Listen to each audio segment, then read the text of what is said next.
Assalamualaikum warahmatullahi wabarakatuh. Alhamdulillahirabbil alamin wal aqibatu lil muttaqin wala adwana illa 'alal zalimin. Asyhadu an la ilaha illallah wahdahu la syarikalah lahul mulku wa lahul hamdu yuhyi wa yumitu wa huwa 'ala kulli syai'in qadir. Amma ba'd. Hadratil kiram, para alim, para ulama, sesepuh bini sepuh, wabil khusus Abuya Mama Gufron Al-Bantani beserta keluarga, dan juga tidak lupa segenap jajaran pengurus Pondok Pesantren Unik Nusantara Pancasila dimanapun berada, para jamaah, para netizen. Alhamdulillah, pada malam hari ini kita masih diberikan kesempatan umur oleh Allah untuk sama-sama belajar mencintai bangsa dan agama. Walaupun di tengah-tengah kondisi yang saat ini kita masih berada dalam perhelatan polemik nasab, bahkan karena sibuknya membela nasab yang tidak ada ujungnya justru dibalas dengan caci maki, ini hampir para mukibin itu lupa dengan nasibnya. Para mukibin ini sudah lupa dengan nasibnya sendiri. Kita sering mengatakan bahwa apapun yang kita sampaikan ini adalah bentuk cinta kasih sayang. Bentuk sayangnya kita kepada mereka-mereka, kelompok-kelompok, kabilah-kabilah yang sampai dini hari masih asabiyah. Begitu. Jadi siapapun itu kalau masih asabiyah, masih rasis, tetap harus diingatkan karena bahaya. Para hadirin, para jamaah, kalau kita mengingat dalam lagu yang pertama tadi mengenai tentang pentingnya zikrul maut, mengingat tentang kematian, saya tanya kepada netizen, apakah junjungan yang kau banggakan yang kemudian dari klan Ba'alwi yang menurutmu adalah dzurriyyah Rasul, ketika engkau didatangi oleh malaikat Israel, apakah bisa mereka menyelamatkan? Belum tentu bisa. Dikasih surat adobol itu. Yang akan dimintai pertanggungjawaban oleh Allah adalah akhlakmu sendiri, perbuatanmu sendiri. Kamu mau bersandar kepada siapa? Mau kepada kiai, ulama, atau habaib? Kan begitu.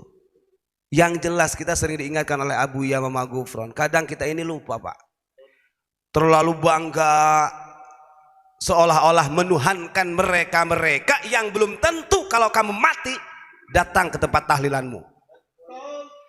Tapi sebaliknya kiai kampung yang pernah mempelajari, mengajarkanmu tentang fasolatan kau lupakan. Ini bahaya. Ini namanya kacang lupa kulitnya. Ini yang akan bahaya. Coba kalau kita lihat di beberapa daerah ini fakta. Kita ini dulu berada di Ampel Denta yang begitu banyaknya orang-orang Arab. Kalau kita mengadakan tahlilan, ini kalau selain majelisnya Pak, ngapunten, kita itu pelaku kok, walaupun bukan muhibbin. Kalau kita ada orang meninggal, tetangganya ya, kemudian ada tahlilan sampai 3 hari, 7 hari, sampai 40 hari, itu mereka mungkin bahasanya apa ya, nggak tahu guys atau bagaimana, yo nggak akan pernah mau mereka datang ke tempat tahlilan. Tapi kalau mereka yang mengadakan tahlilan, mereka mengadakan haul atau majlisan, mereka ingin didatangi oleh orang-orang kampung. Loh, ini nggak balance, boy. Makanya saya katakan mereka itu mengumpulkan masyarakat umat sebanyak-banyaknya. Umat itu dijadikan menjadi bawah ketiaknya. Itu nyata. Mereka itu nggak mau berada di bawah kita itu. Karena bagi mereka, karena mereka yang mendatangkan Belanda, orang pribumi ini adalah kasta terendah sosialnya. Kasta ketiga ya Pak ya. Na'udzubillahi min dzalik. Sampai dini hari Oh Masya Allah, apalagi kalau andai kata orang kampung tetangganya yang meninggal, dia merasa sebagai uswah dzurriyyah Rasul, datang mimpin tahlilan. Ini kan boro-boro. Nyata Mas Bro, kita ini hidup di Ampel itulah lama. Tapi luar biasanya Masya Allah kalau di Ampel gitu kan. Artinya yi yang pada waktu itu one artinya tidak rasis seperti yang sekarang lah. Artinya masih mau bergaul, ngopi, cangkruan di warung-warung. Itu udah biasa. Saya Pak, itu ada cerita. Saya pernah sama Ustaz Rois mau Jumatan ke Ampel. Wayah Jumatan gitu Pak, ngobrol nenggon warungnya kopi Pak. Saya bilang, Assalamualaikum ye, gitu dah. Waalaikumsalam. Antum duluan saja, anak Keri saja katanya. Anak Keri. Karena bahasa Ampel begitu. Kalau di Ampel itu bahasa Arabnya antum sama anak saja. Antum setelah itu bahasa Indonesia. Antum anak tunggu-tunggu. Antum anak tunggu-tunggu. Begitulah. Tapi kita lebih apa?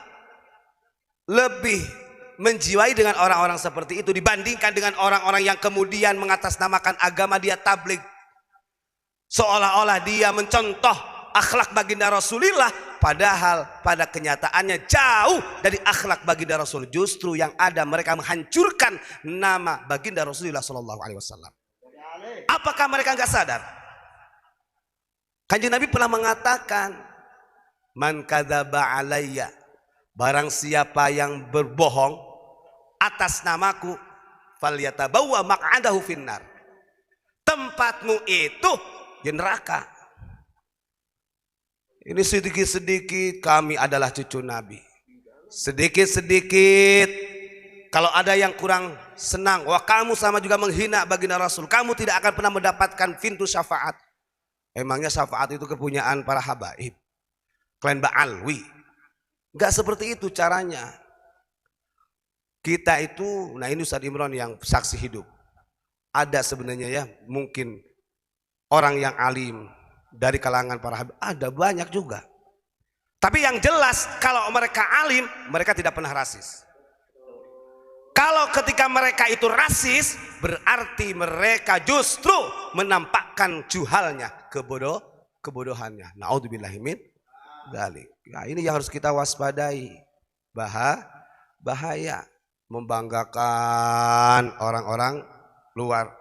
Sementara kiai kampung yang nanti akan memandikanmu, mengafanimu, bahkan sampai mentalkinkanmu nanti masuk ke dalam yang lahat, tidak kau indahkan. Naudzubillahi min dzalik. Nah ini, jadi kita kembali, mudah-mudahan kita doakan para muhibbin ini diberikan kesadaran. Arti sadar di sini, monggo kamu mencintai dari para habaib, monggo, tapi jangan sampai lupa untuk mencintai juga orang-orang yang sudah mengajarkan ilmu tentang sholat dan lain sebagainya. Itu yang terpenting. Begitu saja yang saya sampaikan, kurang lebihnya mohon maaf. Salam Pancasila. Assalamualaikum warahmatullahi wabarakatuh.